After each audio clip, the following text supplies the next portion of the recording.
Bonjour, ici Christelle, bienvenue dans cette nouvelle vidéo sur mon projet vers Saint-Jacques-de-Compostelle. Alors aujourd'hui, petite news, mon dos va beaucoup mieux, ça c'est la grande nouvelle.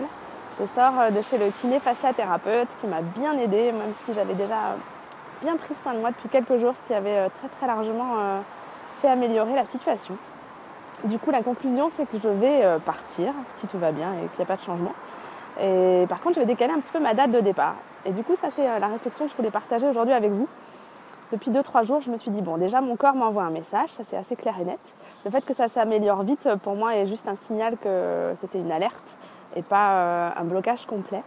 Et puis la question s'est posée, est-ce que je suis en train de saboter mon projet? Parce que j'ai quand même certaines compétences en sabotage. Je pourrais donner des cours sur le sujet. Comment s'auto-saboter en 5 leçons. Et où est-ce que je suis en train du coup, est-ce que c'est un moyen inconscient évidemment de saboter mon projet ou est-ce que c'est un message?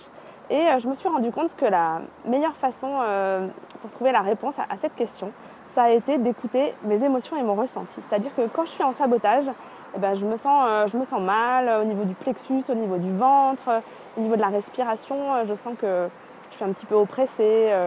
Et là, en fait, depuis que je me suis dit, bon, c'est-à-dire qu'après avoir fait ma vidéo, là, mardi, où je vous parle des 5 étapes du deuil, depuis que je me suis dit, bon, est-ce que si je décale d'une semaine ou deux, ça va foncièrement changer la face des choses? La réponse est non. Et si je décale d'une semaine ou deux, par contre, quel bénéfice il va y avoir? C'est-à-dire que comment je peux transformer cet obstacle et cette situation que je vis qui est bloquante et qui est désagréable, qui est inconfortable parce que ça ne se passe pas comme je voulais, en opportunité? Et la réponse a été, effectivement, si je décale d'une semaine ou deux, d'une, ça ne change pas foncièrement les choses. Et par contre, de deux, ça me permet, moi, d'être beaucoup plus sereine dans la mise en place de ce projet et dans ce départ. Là, effectivement, j'étais tellement impatiente et enthousiaste à l'idée de partir et surexcitée avec ce projet que j'avais envie que ça se fasse tout de suite et que tout aille vite. Et en fait, la réalité, c'est que si jamais je décale, je vais être plus sereine pour m'organiser. Du coup, là, je dors mieux depuis que j'ai pris cette décision. Et puis, il y a aussi plusieurs projets là, que j'avais envie de dossiers que j'avais envie de mener à leur terme avant de partir et que je vais pouvoir mener à leur terme. Donc, voilà la réponse. Comment savoir si vous êtes en sabotage ou si c'est juste pour vous?